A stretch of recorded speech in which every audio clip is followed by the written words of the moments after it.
الحمد لله رب العالمين والصلاة والسلام على سيد الأنبياء والمرسلين أما بعد فأعوذ بالله من الشيطان الرجيم بسم الله الرحمن الرحيم الصلاة والسلام عليك يا رسول الله وعلى آلك وأصحابك يا حبيب الله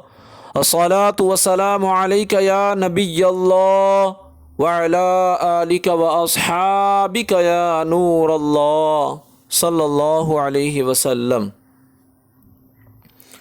فرمان مصطفیٰ صلی اللہ علیہ وآلہ وسلم، تم جہاں بھی ہو مجھ پر درود پاک پڑھو کہ تمہارا درود مجھ تک پہنچایا جاتا ہے۔ صلو علی الحبیب صلی اللہ تعالی علی محمد صلی اللہ علیہ وآلہ وسلم۔ حضرت سیدنا جابر رضی اللہ تعالیٰ عنہ فرماتے ہیں کہ ایک دن تاجدار عرب و عجم رسول مکرم شفیع معظم صلی اللہ علیہ وسلم منبر پر جلوہ افروز ہوئے تو 3 بار فرمایا آمین آمین آمین۔ صحابہ کرام علیہم الرضوان نے عرض کی حضور ان 3 بار آمین کہنے کا سبب کیا ہے؟ تو میرے سرکار مکی مدنی تاجدار دو عالم کے مالک و مختار صلی اللہ علیہ وسلم نے ارشاد فرمایا، جب میں نے پہلی سیڑھی پر قدم رکھا تو جبریل علیہ السلام حاضر ہوئے اور عرض کی بدبخت ہوا وہ شخص جس نے رمضان المبارک کا مہینہ پایا پھر رمضان المبارک کا مہینہ گزر گیا اور وہ بخشا نہ گیا۔ میں نے کہا آمین۔ پھر جبریل علیہ السلام نے کہا بدبخت ہوا وہ شخص جس کے پاس آپ کا ذکر ہوا اور اس نے آپ صلی اللہ علیہ وسلم کا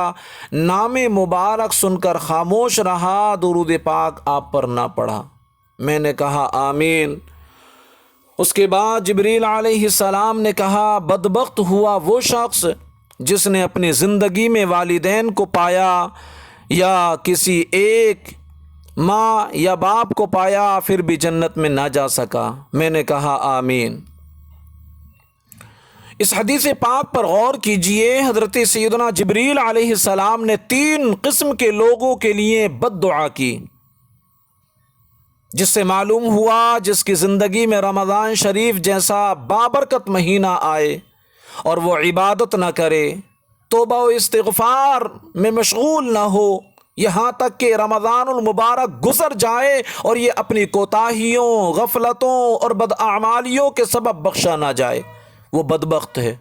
دوسرا شخص وہ جو نام مصطفیٰ علی کا تحیت و ثنا سن کر خاموش رہے، درود شریف نہ پڑھے، یقیناً وہ بد نصیب ہے۔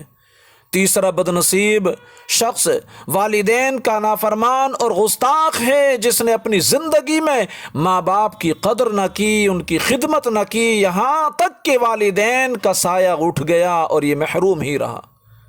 اللہ کریم اپنا فضل فرمائے، اللہ کرے کہ ہم رمضان المبارک نام مصطفیٰ صلی اللہ علیہ وسلم اور اپنے والدین کی قدر کرنے والے بن جائیں۔ ماہ رمضان کے فیضان کے کیا کہنے، یہ خیر و برکت والا مہینہ بر رحمت بن کر گھر گھر آ کر فیض عام کر رہا ہے۔ اس ماہ مبارک میں صدقہ و خیرات کرنا سنت مبارکہ ہے۔ امیر المومنین خلیفۃ المؤمنین خلیفۃ المسلمین حضرت عمر فاروق اعظم رضی اللہ تعالیٰ عنہ فرمایا کرتے تھے، ہم اس ماہ کو خوش آمدید کہتے ہیں جو ہمیں پاک کرنے والا ہے۔ پورا ماہ مبارک، پورا ماہ رمضان خیر ہی خیر ہے، دن کا روزہ ہو یا رات کے نوافل، اس مہینے میں خیرات کرنا جہاد میں خرچ کرنے کا درجہ رکھتا ہے۔ حضرت عبداللہ بن عباس رضی اللہ تعالیٰ عنہما فرماتے ہیں، جب ماہ رمضان آتا ہے تو سرکار دو عالم نور مجسم صلی اللہ تعالیٰ علیہ وآلہ وسلم ہر قیدی کو رہا فرما دیتے اور ہر سائل کو عطا فرماتے۔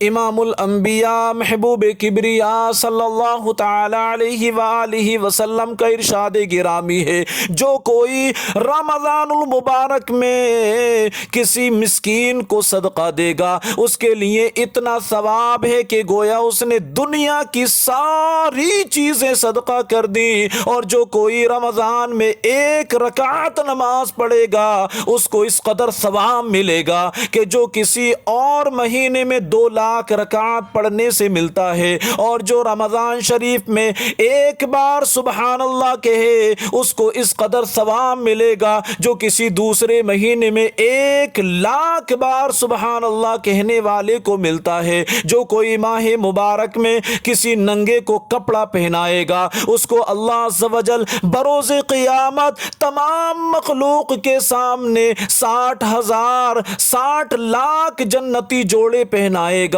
اور جو کوئی رمضان میں بھوکے کو کھانا کھلائے گا یعنی سحری افطاری کروائے گا اس کو اتنا ثواب ملے گا گویا اس نے رمضان کے علاوہ کسی اور مہینے میں پوری زمین کے برابر راہ خدا میں سونا خیرات کر دیا۔ ماہ رمضان کی آمد تو کیا ہوتی ہے، ہم گناہ گاروں کی قسمت ہی سنور جاتی ہے۔ حضرت عبداللہ بن عمر رضی اللہ عنہما کہتے ہیں کہ مکی مدنی سلطان رحمت عالمیان صلی اللہ علیہ وسلم نے فرمایا، روزہ اور قرآن بروز قیامت بندے کی شفاعت کریں گے۔ روزہ عرض کرے گا، اے رب کائنات، میں نے دن کے وقت اس بندے کو کھانے پینے اور خواہشات کو پورا کرنے سے روکا، اس کے حق میں میری شفاعت قبول فرما۔ قرآن کہے گا، اے اللہ عز و جل، میں نے اسے رات کے وقت سونے سے روکے رکھا، لہٰذا تو اس کے حق میں میری شفاعت قبول فرما۔ پس دونوں کی شفاعتیں قبول ہوں گی۔ ڈر تھا کہ عصیاں کی سزا اب ہوگی کہ روز جزا، دی ان کی رحمت نے صدا، یہ بھی نہیں وہ بھی نہیں۔ معلوم ہوا کہ ماہ رمضان میں روزہ داروں اور نماز تراویح پڑھنے والوں کے لیے روزہ اور قرآن کس قدر مہربان ہے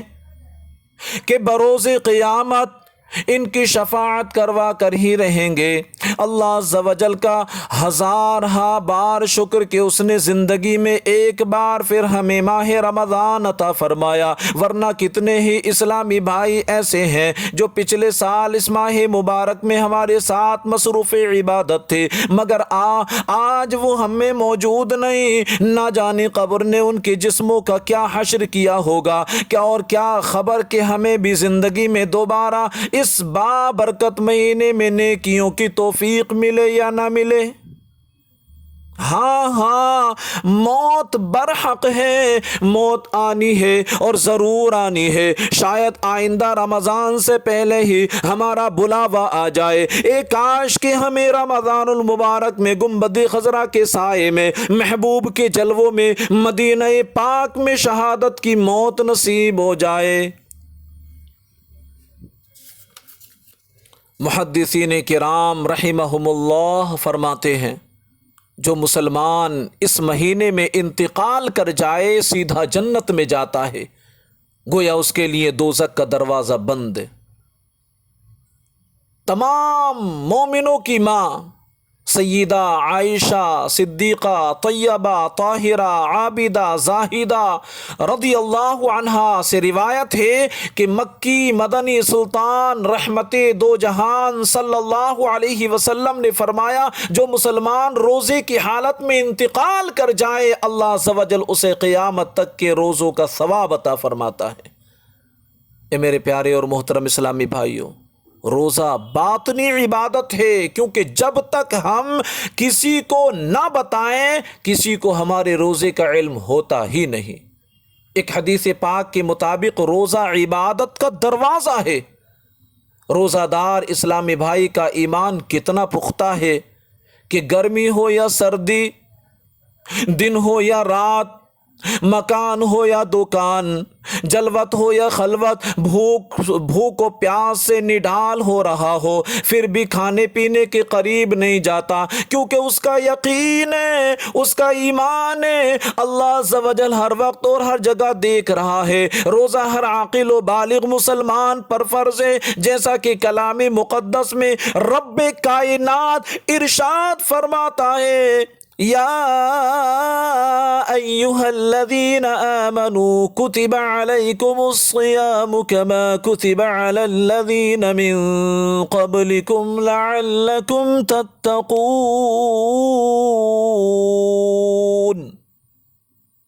اے ایمان والو،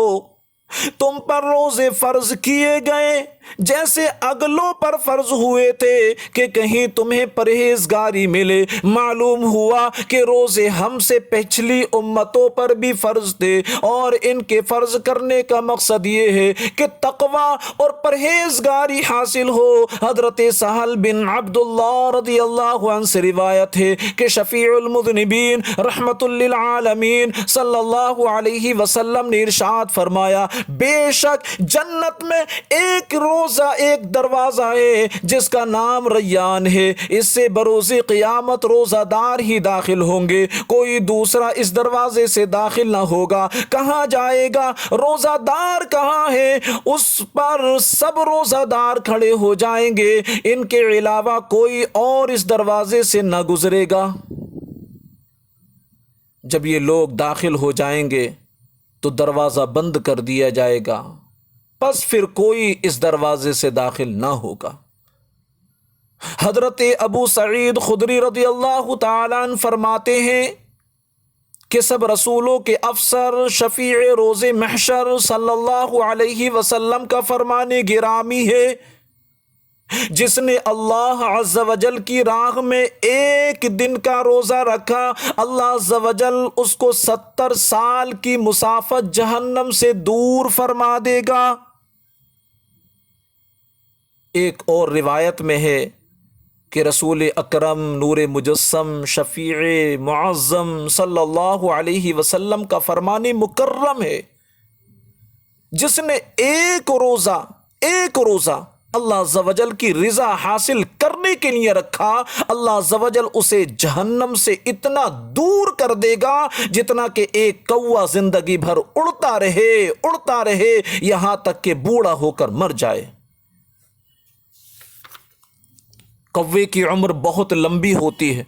غنیت الطالبین میں ہے کہ کوے کی عمر 500 سال تک ہوتی ہے۔ جب ایک روزے کا اتنا اجر ہے تو جو اسلامی بھائی سارا مہینہ روزے رکھے اس کو کتنا عظیم اجر ملے گا۔ حضرت ابو ہریرہ رضی اللہ تعالیٰ عنہ سے روایت ہے کہ مکی مدنی سلطان رحمت دو جہان صلی اللہ علیہ وسلم کا فرمان علی شان، آدمی کے ہر نیک کام کا اجر 10 گناہ سے 700 گناہ تک دیا جاتا ہے، سوائے روزے کے کہ اللہ عز و جل فرماتا ہے فَإِنَّهُ لِي وَأَنَا أَجْرِي بِهِ، یعنی روزہ میرے لیے ہے اور میں ہی اس کا ثواب دوں گا۔ اے میرے پیارے اور محترم اسلامی بھائیوں، کتنے خوش نصیب ہیں وہ لوگ جو ماہ رمضان میں اللہ عز و جل کی رضا کے لیے روزے رکھتے ہیں، نہ صرف خود سحری و افطاری کرتے ہیں بلکہ اپنے گھر والوں کے لیے اس کا انتظام کرتے ہیں، اس پر صبر کرتے ہیں، اپنے گھر والوں کے لیے خوب اس کا بہترین اہتمام کرتے ہیں۔ بعض اسلامی بھائی یہ سمجھتے ہیں کہ روزہ رکھنے سے انسان کمزور اور بیمار ہو جاتا ہے، حالانکہ ایسا نہیں ہوتا۔ حضور سرور کائنات فخر موجودات صلی اللہ تعالی علیہ وآلہ وسلم کا فرمان صحت نشان ہے، صوموا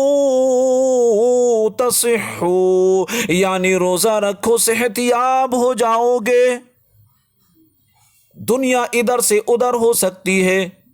کسی اور کا کلام تو غلط ہو سکتا ہے، مگر اللہ عز و جل کے محبوب دانائے غیوب منزہ عن العیوب صلی اللہ تعالی علیہ وآلہ وسلم کا فرمان ہرگز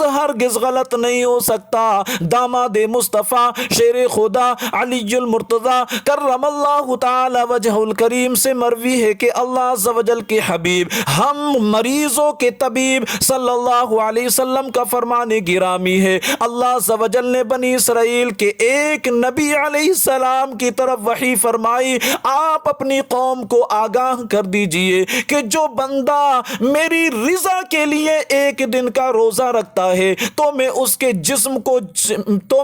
جسم کو صحت بھی عطا فرماتا ہوں اور اس کو اجر عظیم بھی عطا فرماؤں گا۔ معلوم ہوا روزہ رکھنے سے انسان بیمار نہیں ہوتا، بلکہ اب تو ڈاکٹر بھی اس حقیقت کو تسلیم کرنے لگے ہیں کہ روزہ رکھنے سے معدے کا ورم ختم ہو جاتا ہے، شوگر اور دل کے مریض روزہ رکھنے سے صحت یاب ہو جاتے ہیں، ناک کان اور گلے کے امراض میں کمی ہو جاتی ہے۔ ایک بزرگ رحمت اللہ تعالی علیہ نے مسجد کے دروازے پر شیطان کو حیران و پریشان دیکھ کر پوچھا، کیا بات ہے؟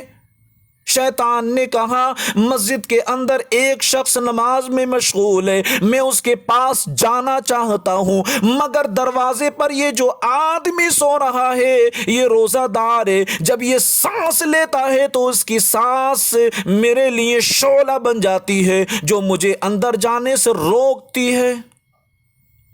سبحان اللہ، روزہ دار اسلامی بھائی اگرچہ سو ہی رہا ہو پھر بھی شیطان کے لیے پریشانی کا سبب بنتا ہے، اور اگر وہ ذکر و دعا میں مصروف رہے تو یقیناً شیطان کا کلیجہ پھٹ جائے گا۔ جہاں روزہ رکھنے کے بے شمار فضائل ہیں، وہاں بغیر کسی عذر شرعی کے رمضان المبارک کا ایک روزہ بھی قضا کر دینا بہت بڑا گناہ ہے۔ جیسا کہ حضرت ابو ہریرہ رضی اللہ تعالیٰ عنہ سے روایت ہے کہ سرکار علی وقار دو عالم کی تاجدار صلی اللہ علیہ وسلم کا فرمان ذیشان ہے، جس نے رمضان کا ایک روزہ بغیر کسی وجہ کے نہ رکھا تو زمانے بھر کا روزہ بھی اس کی قضا نہیں ہو سکتا، چاہے بعد میں رکھ بھی لے۔ یاد رکھیے، جان بوجھ کر ماہ رمضان کا روزہ قضا کر دینا کبیرہ گناہ ہے، مگر اب تو وہ دور آ گیا ہے کہ لوگ سرعام کھاتے پیتے نظر آتے ہیں، گویا اللہ عز و جل کے مہمان ماہ رمضان کا بڑی بے باکی کے ساتھ مذاق اڑایا جاتا ہے۔ حالانکہ فقہائے کرام رحمہم اللہ السلام فرماتے ہیں، جو شخص رمضان المبارک میں بغیر کسی شرعی مجبوری کے علی الاعلان جان بوجھ کر کھائے پیے، اس کو بادشاہ اسلام قتل کروا دے۔ حضرت داتا گنج بخش علی حجویری رحمت اللہ تعالی علیہ نے فرمایا، روزے کی حقیقت رکنا ہے، اور رکنے کے کئی شرائط، مثلا کھانے پینے سے رکنا، آنکھ کو بری نظر سے روکنا، کان کو غیبت جیسی بری باتوں سے روکنا، سننے سے روکنا، زبان کو فضول اور فتنہ انگیز باتیں کرنے سے روکنا، الغرض سارے جسم کو احکام الہی کی مخالفت سے روکنا۔ جب انسان ان تمام شرائط پر پورا اترے گا تب وہ حقیقتاً روزہ دار ہوگا۔ اس کا مطلب یہ ہوا کہ صرف بھوکا پیاسا رہنا ہی نیکی نہیں، بلکہ اصل نیکی یہ ہے کہ روزے کے دوران ہم اپنے ہر قول اور ہر فعل کو اسلامی سانچے میں ڈھالنے کی کوشش کریں۔ دیکھیے نا، روزہ دار اسلامی بھائی شدید بھوک اور پیاس کو اس لیے برداشت کر لیتا ہے کہ اللہ عز و جل دیکھ رہا ہے، اور جب یہی اسلامی بہن یا اسلامی بھائی روزہ رکھ کر فلمیں ڈرامے دیکھے گا اور گانے باجے سنے اور فحش گوئیوں سے باز نہ آئے، اسلامی بہنیں بے پردہ گلیوں بازاروں میں آ جائیں، غیر محرموں کے ساتھ ہنس ہنس کر بات کریں، تو کیا اس وقت اللہ عز و جل نہیں دیکھتا؟ یقیناً دیکھتا ہے، بے شک دیکھتا ہے۔ یاد رکھیے، حضور پاک صلی اللہ علیہ وسلم کا فرمان عظیم ہے، جو بری بات کہنا اور اس پر عمل کرنا نہ چھوڑے، اس کے بھوکا پیاسا رہنے کی اللہ عز و جل کو کچھ حاجت نہیں۔ اس لیے روزہ اس بات کا نام ہے کہ بندہ جھوٹ، غیبت، چغلی، لڑائی جھگڑا، گالی گلوچ، فلمیں، ڈرامے، گانے باجے،